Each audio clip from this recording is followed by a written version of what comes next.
Yes, alam mo naman natin lahat that New York is the center of the pandemic in the world, no? Dito una talagang nag-cause tinamaan ang napakaraming tao. Dito sa New York, there was a lockdown for 3 to 4 months and talaga nakakatakot. Lahat ng mga tao dito nawala ng business.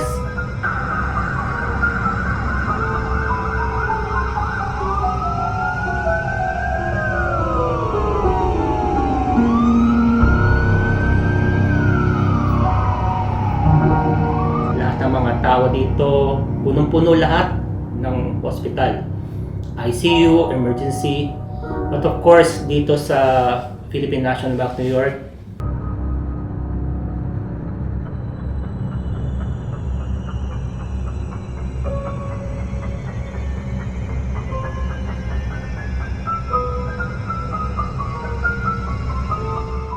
since essential business kami, we need to still be on the office. Hindi kami pwede magsarado, but we practice the CDC guideline of work from home. At tuloy pa rin ang serbisyo namin sa mga tao kahit may pandemic. Hello? Oo? Yeah. Medyo delikado dito ngayon sa New York. Yeah, work from home muna kayo. At follow also lahat ng CDC guidelines natin released by New York State. Mahirap na, no? Baka magkasakit pa kayo. But ako, I'll be here, working here on site sa PNB para just in case mayroong kailangan, mayroong mag-aasikaso. Okay? I'll be contacting you and then usap tayo, meeting tayo virtually para at least malaman natin update. Okay? Ingat kayo. Drink a lot of multivitamins and then take a lot of rest. Work from home muna tayo until such time medyo maging okay ang COVID-19. Yeah, ako na bahala. Tawagan ko na lang kayo pagka kailan tayo pumasok ulit. Okay? Yeah, medyo mahirap. I prioritize yung, of course, yung safety ninyo. Always safety first. Okay? Sige, ingat kayo. We'll keep in touch. Thank you.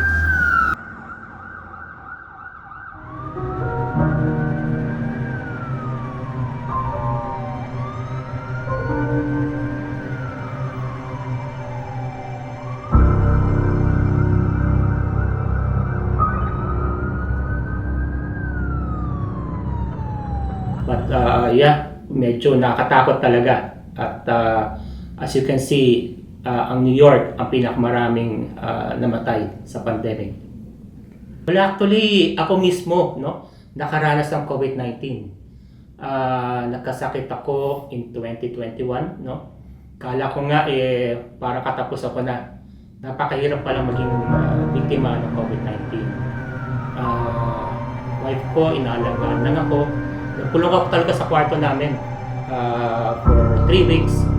So, binibigyan lang ako ng pagkain outside my room.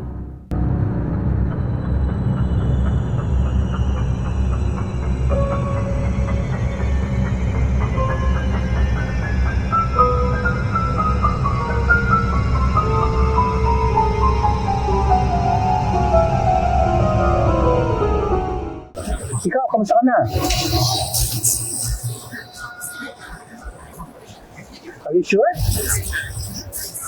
Really? Kailan pa yan? COVID-19? Saan nagmula daw? Talaga? Dito naman wala eh. Yeah, you can see people everywhere here, no? Walang face mask. So, parang normal lang. Marami nang tinatamaan ng COVID. Oh. Yeah. Siguro nga, dapat mag-ingat tayo, no? But as far as New York is concerned, normal lang dito.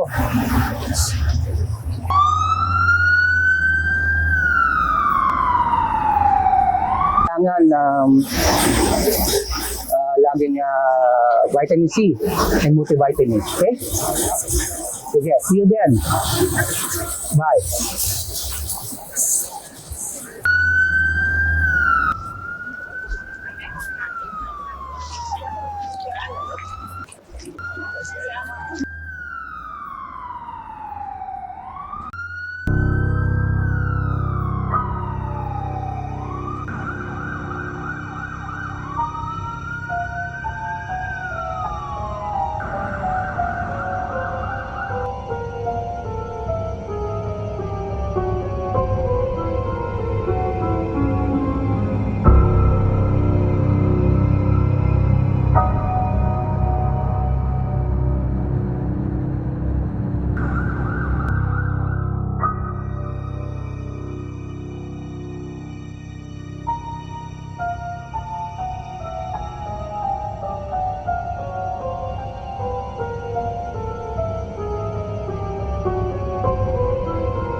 Bakit ka nandito? Oh, ano ginagawa mo dito?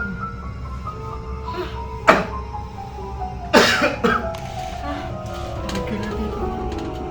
Dinala na kita ng mga prutas at saka mga gamot.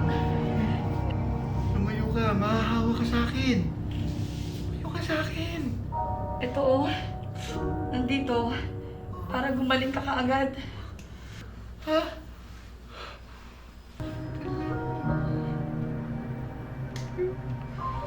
Salamat.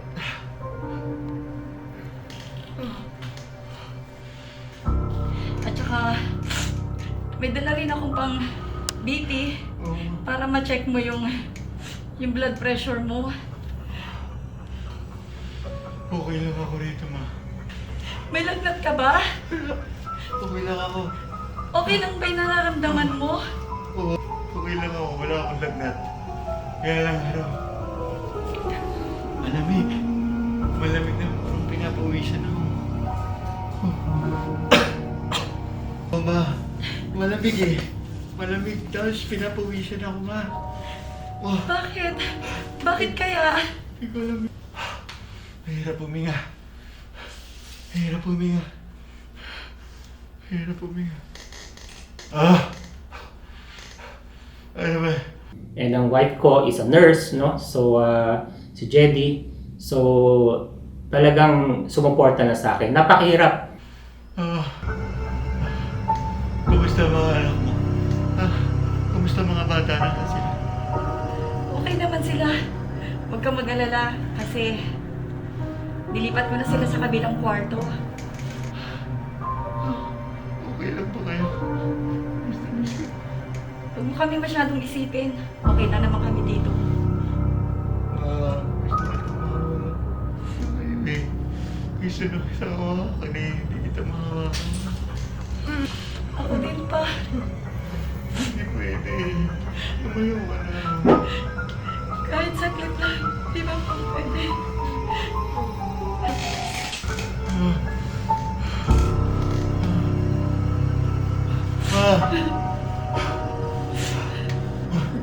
Kaya ko to, ma.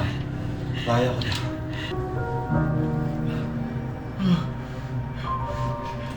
Oh, saan daw ba? Saan daw ba ang epicenter ng COVID? Sabi nila sa Queens, doon dinadala yung mga bangkay. Sa Queens? Patong-patong na daw yung mga bangkay na dinadala doon ng ambulansya. Sa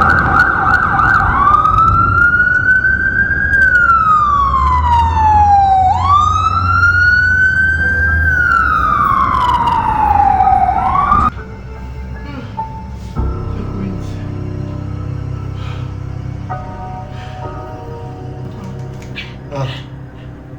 Pa, magaling ka pa, pa. Pa, Kailangan ko magtrabaho. Kailangan maging malakas ako. Kailangan maging malakas ako. Kaya ko to. Kaya ko to. Kailangan ko nang pumasok bukas. Sige na. Sarado mo na, Mama. Mama, mahal na mahal kita. Mahal na mahal ko kayo ng mga bata. Gusto ko kayo, Mama.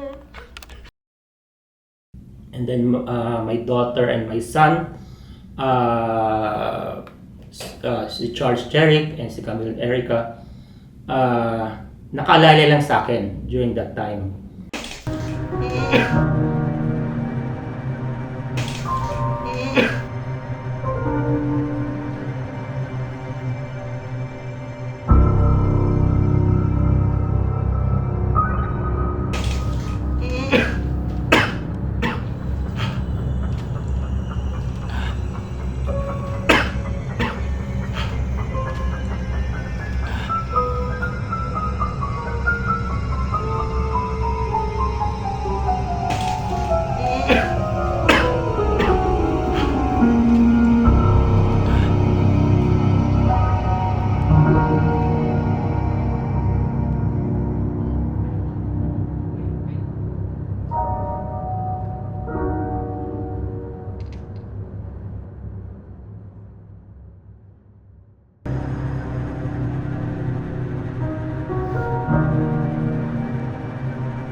Yes, sir. Eh, sir, okay naman ako. Sigurado makakapasok na ako bukas. Pero, kamusta dyan? Kailangan ko lang talagang pumasok dyan sa trabaho. Marami ng client naghihintay sa akin eh. Salamat, sir. Pasensya na. Magiging okay din ako. Sige po.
Mapapaisip ka talaga, no? Kung ano halaga ng buhay. Kahit marami kang pera, kahit napaka-successful mo, kahit napaka-popular mo sa bangko, sa profession mo, sa isang clip lang, mawawala to, no? Kung gustuin ng Diyos. So, napaisip talaga ako na anytime, pwede tayong mawala sa mundo. So, kailangan nating mahalin ang pamilya natin, at nagpapasalamat talaga ako sa aking asawa, si Jedy, at aking mga anak, no? Si Charles Jeric at si Camille, na walang sawang sumuporta sa akin during that time. So, mahalin natin ang pamilya natin, mahalin natin ang trabaho natin dahil anytime pwede mo wala to, pandemic man or hindi. So, of course, first of all, gusto kong magpasalamat kay Director Mike Magat. Of course, naging kaibigan ko na siya, no? Matalik na kaibigan at totoo siyang tao. Salamat sa iyo, bro, at binigyan mo pagkakataon. Dream ko to, but hindi naman masama mangarap mag-artista. So, of course, gusto ko sanang batiin ang aking napakagandang asawa, si Jedy Bustamante, ang aking napakapoging anak na panganay, si Charles Jeric Bustamante, at ang aking napakagandang anak na babae, si Camille Erica Bustamante. Of course, ang daddy ko, si Ernesto Bustamante, is already 90 years old, no? And then, pero malakas pa. And then, ang aking mommy, si Emma Bustamante. And of course, my kuya Ernie, my kuya Erwin, kuya Eddie, Edwin and Elmer. So, para sa inyo to, no? At para sa Bustamante family to. Maraming salamat.